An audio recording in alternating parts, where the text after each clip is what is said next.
Hello, this is Sam05. Welcome to my channel. As I said before, in this channel we love you, Alexander. Papacito como la traigas. And we have a special guest that is Bolito. He's snoring at the moment, so we'll be doing funny noises. So let's get started, shall we? So today we're going to talk about Memorias de SUBDESARROLLO.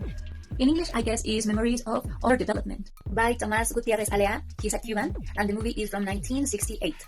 And why this movie? So let me get started. This movie has its own way to interpret what it was films, what it was cinema in Latin America. And also it could be like a good representation of the problems that we share in here. I don't mean that other countries doesn't have similar problems, but I guess in Latin America is something that is a constant. And maybe here in Mexico in this 2021, I can tell you that we are living similar situations about what is happening now that we are in a more social or left type of government and the difference. And I think that is a really sensitive topic for me to talk about.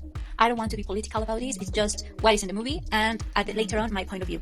The main character is Sergio, and he decided to stay in Cuba even though all his family, friends and wife left to America.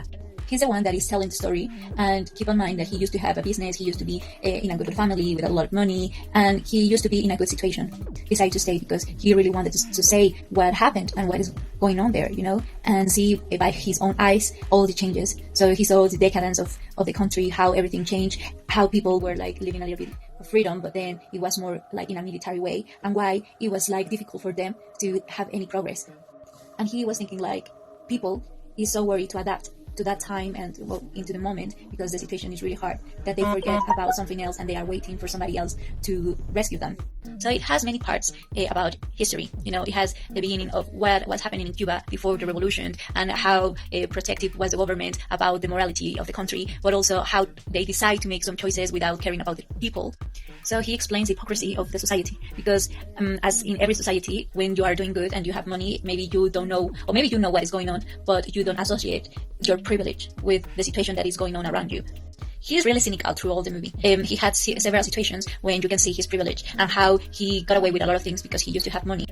So he got involved with a girl. He really don't like this girl like a lot because he understood that she was so different from him, So he was more like trying to live like an European. He had a chance to go around the world. He knew about other countries, and he saw in her that she really doesn't care about the situation of the world or whatever. She is just more in the moment and more like dramatic, and she didn't have any emotional development. She was a little bit childish, but it was because she was a child actually. And I guess that's why he shows a book that it says Lolita. If you haven't read the book or seen the movie, I highly recommend you to do one of those or both.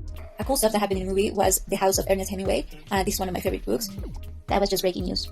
Anyway, they tried to involve her into his world, and he took her to a museum that it was the house of Ernest Hemingway. And at the end of the day, something that I really liked was that for Ernest, his house was just a place to go to have fun and to pass the time. It was just like a touristic place, and it has a title that I really like.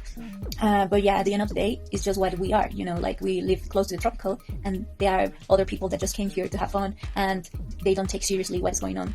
And he said that was one of the problems of why these countries are underdeveloped. Because we are just like a holiday destination. We are really more things, but it's just like a really important thing of why some countries are underdeveloped. He was trying to run away from her because he realized it was just impossible to have any kind of relationship with her because at least mentally they were in different places, and he avoided her. She was really trying to reach him and talk to him, but he was just like not responding. Unfortunately, things change in the environment and because of the government and what was happening. So he lost some of his privilege. He didn't want to have any problem with justice, but his family went to find him and to look for some justice for her.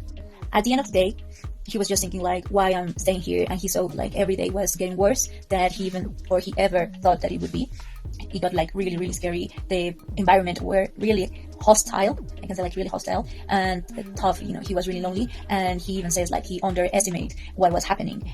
So the reason the family wanted to make justice for her was because she lost her virginity. I'm gonna come closer because this is a guy of tamales. This is Mexico, so okay. Anyway, she lost her virginity with him, and at that time, virginity was something serious. So he didn't want to get married just because, pressure. He told her and with her family in front that he would do it, but that wasn't fair to be like, you have to do this because you had sex with her. And obviously she lied and she said like, oh well, he tricked me and whatever. He said he would marry me, but he never really did that. And I think this is a really sad situation. The girl wasn't a prostitute, and obviously she accepted the gifts because, she was in need, and at the end of the day, she accepted to have sex. Now my thoughts about the movie. The acting was really good. The story was fully documented. Maybe they had some problems with the focus, I guess that's why they call it unperfect. That's a type of, categories of filming, and this one goes in that category of unperfect movies. I don't know if that's the right translation, but let's work with that. And the topic, I said, it was a sensitive topic for me because I guess I understand, or I connect with the main character. I think like we are in a similar situation when we are not okay with what is happening in our government, in the way that the country is being governed. I don't know if it's that word. Anyway, well, we have freedom of speech and freedom to think different, I guess.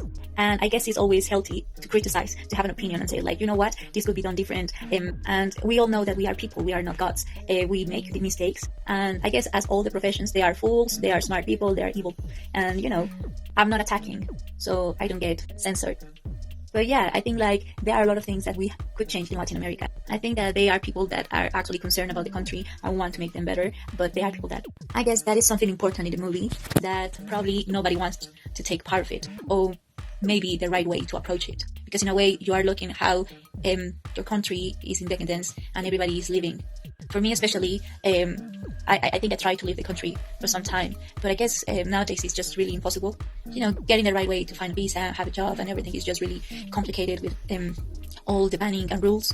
And I guess it's just like a protection of their population, and I'm not saying it's wrong or it's good, but it's just my experience that it's just like how frustrating it is to live or having other expectations in your life rather than live and die in a shithole. But I guess it's more like why, or maybe what can I do to make my country better? Am I condemned to live like this forever? Can I really do something? Can I get involved to change and make this place a better place to live? Or is just me complaining? How possible is for me to make any change? Is it really possible to make any change? But I don't know, I just get the impression that sometimes, we are taking the blame. But honestly, I do believe some of the things that he was thinking. All the pressure for working every day, for, to get money. And you don't really have the time to think about other things and to dream. In my own experience, and why I love to live in England was because I had a chance, or maybe spare time, to do more stuff.